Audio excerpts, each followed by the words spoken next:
بسم اللہ الرحمن الرحیم۔ کھانے پینے سے متعلق 8 مسائل۔ کھانے پینے میں اسراف سے متعلق ایک آیت سے 8 مسائل کا استنباط۔ مفتی اعظم پاکستان مفتی محمد شفیع عثمانی رحمہ اللہ تعالی نے قرآن کریم کی سورہ اعراف کی آیت نمبر 31 سے یعنی وَكُلُوا وَاشْرَبُوا وَلَا تُسْرِفُوا اسے 8 شرعی مسائل مستنبط فرمائے ہیں جن سے آگاہ ہونا ہر مسلمان کے لیے بہت ضروری ہے۔ ذیل میں وہ 8 مسائل کچھ وضاحت کے ساتھ ملاحظہ فرمائیں۔ کھانا پینا بقدر ضرورت فرض ہے، کیونکہ کھانا پینا بالکلیہ ترک کرنے سے جان کو خطرہ لاحق ہو جاتا ہے، اس لیے اقدام ناجائز اور اس سے بچنا فرض ہے۔ جب تک کسی چیز کی حرمت کسی دلیل شرعی سے ثابت نہ ہو جائے ہر چیز حلال ہے، البتہ چونکہ حضرات فقہائے امت اور مجتہدین کرام شریعت پر گہری نظر رکھنے والے اور دین کے ماہرین ہوتے ہیں، اس لیے حلال و حرام کے معاملے میں انہی کی پیروی ضروری ہے، کیونکہ یہی حضرات قرآن و سنت اور شریعت کا منشا سمجھنے والے ہیں۔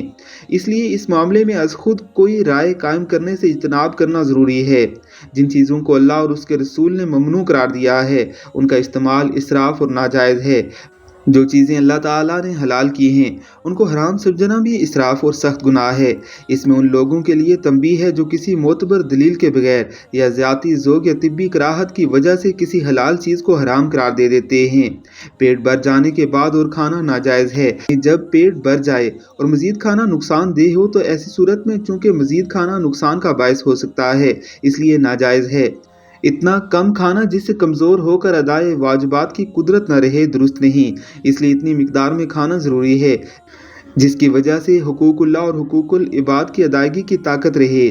ہر وقت کھانے پینے کی فکر میں رہنا بھی اسراف ہے، اس لیے کھانے پینے کو زندگی کا مقصد نہیں بنانا چاہیے، کیونکہ کھانا پینا زندگی کی ضرورت ہے، ضرورت کو مقصد بنانا درست نہیں۔ یہ بھی اسراف ہے کہ جب کوئی کسی چیز کو جی چاہے تو ضروری ہے اس کو حاصل کرے، کیونکہ یہ بھی حقیقی مقصد سے دوری اور دنیا پرستی کی علامت ہے۔